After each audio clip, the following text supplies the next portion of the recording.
فيلم النهاردة ممتع بدرجة مليون في المية. قبل ما نبدأ الفيلم صلى على النبي في الكومنتات ويلا بينا. الفيلم بيبدأ في كوريا مع واحد اسمه بارك وهو بينقل العفش للبيت الجديد، وبيكون محتاج إن جاره ينقل عربيته علشان خاطر يعرف يطلع العفش بتاعه عن طريق بلكونة شقته. وبيفضل يرن على جاره ويدور عليه لحد ما بيصحيه من نومه فعلا. وبينزل جاره وبيكون مخنوق جدا لأنه مصحوه من نومه بدري، وبيحرك جاره العربية وبيطلع تاني على شقته علشان يكمل نومه. فعلًا بيطلّع بارك العفش، وبيقعد مع أسرته في شقته الجديدة وبيكونوا مبسوطين جدًا إنهم نقلوا لمكان أفضل وأجمل، ويبتدوا إنهم ياكلوا. وبيلاحظ بارك ابنه وهو بيلعب ببلية إن البلية دي بتجري لوحدها اتجاه البلكونة، فبيبتدي يشك إن العمارة دي مبنية بطريقة غلط.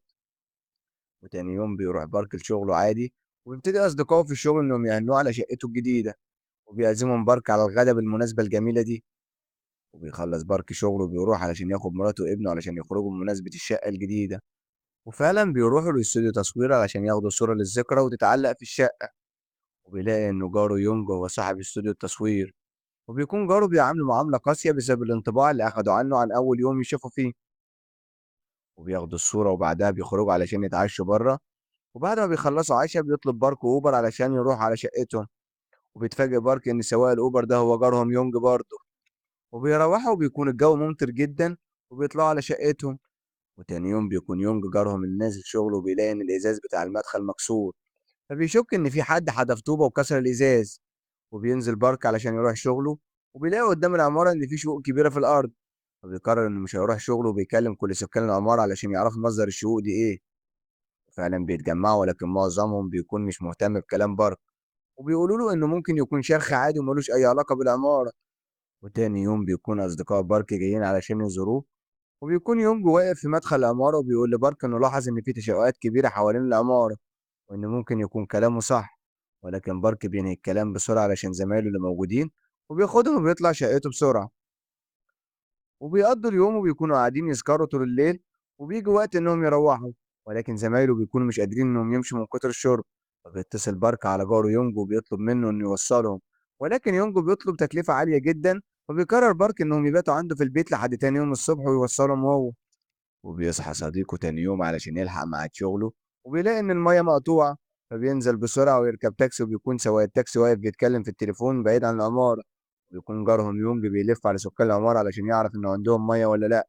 وبيطلع يونج على السطوح وبيلاقي جارهم في العمارة التانية، وبيسأله هل في مية عندك ولا لأ.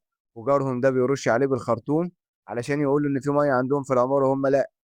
في الوقت ده بتحصل هزة أرضية جامدة وبتظهر حفرة كبيرة جدا، وبتاخد العمارة كلها وبتنزل. وبتحصل كارثة حرفيًا، وبيكون بارك في شقته، وبيلاقي صديقه في التاكسي اللي وقع هو كمان في الحفرة.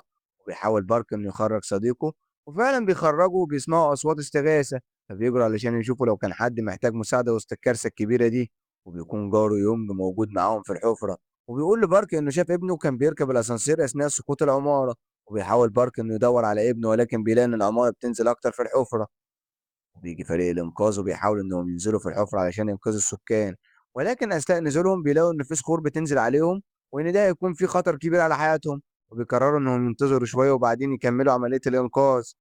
وبيقرر بارك وسكان العمارة إنهم يطلعوا على سطح العمارة، وبيلاقوا إنهم على عمق كبير جدا من الأرض، وإن مستحيل هيكون في إشارة في تليفوناتهم علشان يتواصلوا مع أي حد فوق. ويفضلوا قاعدين بيدوروا على أي حل للخروج من اللي هم فيه. وفجأة بيسمعوا صوت واحد بيطلب المساعدة من مخزن السطح. فبيجروا بيفتحوا المخزن، وبيلاقوه إن ابن جارهم يونج. وبيخرج فعلا وبيبص للحفرة اللي هم فيها، وبيطلب منهم إنهم يبتدوا يجمعوا أي أكل وشرب موجود في العمارة، علشان هم مش عارفين هيفضلوا هنا لحد إمتى. وبيقول لهم كمان إنه سمع أصوات لناس تانية بتستغيث، فبيطلب منهم إنهم يدوروا عليهم. وبيبدأ الكل إنه يتحرك في العمارة علشان يجمع أي أكل وشرب موجود في العمارة. ويبتدي إن الخبر يتوزع على كل وسائل الأخبار، وبيقولوا إن اللي حصل ده بسبب تصدع الأرض وده اللي خلى الأرض تتشقق وتعمل حفرة عميقة. وبيحاول فريق الإنقاذ إنهم ينزلوا درون جوه الحفرة عشان يعرفوا العمق قد إيه بالظبط. ولكن الحفرة بتكون عميقة جدا والشبكة بتفصل عن الدرون وبيقع عليهم على سطح العمارة. لما بيلاقي الدرون بيطمنوا إن فريق الإنقاذ وصل وهينقذهم، ولكن أثناء كلامهم الحفرة بتكبر أكتر، والعمارة بتنزل لعمق أكبر من اللي كانوا فيه. تبدأ الكارثة إنها تكبر أكتر، وبيحصل لهم تحت مصايب كتيرة جدا. فبيقرروا إنهم ينزلوا من على سطح العمارة علشان ما يكونوش عرضة إنهم يقعوا من فوق سطح العمارة. وبترجع الإشارة مرة تانية للدرون، وبيشوف فريق الإنقاذ الأشخاص الموجودين، وبيقول فريق الإنقاذ إن كل السكان موجودين ما عدا طفلين، واللي بيكون منهم الطفل ابن بارك. وبيفضل فريق الإنقاذ يدور على فكرة لإنقاذ السكان اللي موجودين قبل ما العمارة التانية تقع هي كمان في الحفرة، وساعتها كل السكان هيموتوا. وفعلا بيبعتوا فريق الإنقاذ للسكان حاجات تساعدهم عن طريق باراشوتات صغيرة، وفعلا بتوصل لهم الحاجات وبتكون عبارة عن أكسجين وتليفون لاسلكي بيجيب شبكة علشان يقدروا يتواصلوا معاهم. وفعلا فريق الإنقاذ بيكلمهم وبيقولوا لهم إن في 2 أطفال مفقودين علشان يحاولوا إنهم يدوروا عليهم، وبيكون بارك منهار جدا علشان ابنه من الاتنين دول. فبيطلب من يونجو إنه يدور معاه علشان هو آخر واحد شافه وعارف كان واقف فين في العمارة بالظبط. وبيتحرك كل السكان ناحية الأسانسير علشان يدوروا على ابن بارك، وفعلا بينزل بارك عن طريق حبل وبيفتح سقف الأسانسير، ولكن بيكون ابنه مش موجود. وبيظهر لينا إن ابنه موجود في جراج العمارة ومستخبي في عربية وقافل على نفسه. وفي الناحية التانية بنلاقي فريق الإنقاذ بيحاول إنه ينقذ السكان اللي موجودين، وأثناء محاولتهم في عمارة تانية بتقع بالكامل جوه الحفرة. وأثناء سقوط المبنى التاني على العمارة بتاعتهم، الحبل اللي بيبقى ماسكين بيه بارك بيفلت، بيقع بارك داخل غرفة الأسانسير، وبيقع عليه صخور وتكييف. وبيكون كل الموجودين فاكرين إن بارك خلاص مات، وإنهم كده كده هيحصلوه لا محالة، وإن مفيش أي فرصة تانية للهروب. وبنلاقي إن بارك عايش وبينزل يدور على ابنه، وفعلا بيلاقيه قاعد يعيط وبيجري عليه وبياخده في حضنه. وبيلاقي بارك إن في واحدة برضه موجودة في جراج العمارة، وبيروح ليها وهو ابنه بيسألها إذا كانت كويسة ولا لأ، وتقول له إنها كويسة ولكن حفيد من أحفادها مات بسبب اللي حصل. فبيطلب منها بارك إنها تتحرك معاه على سطح العمارة عشان فريق الإنقاذ بيحاول ينقذهم، ولكن الست بترفض وبتقول إنها مش هتتحرك معاه وتسيب حفيدها اللي مات. وبيبتدي بارك إنه يتسلق العمارة علشان يوصل للسطح، وبيفضل يصرخ لو في أي حد سمعه علشان ينقذه.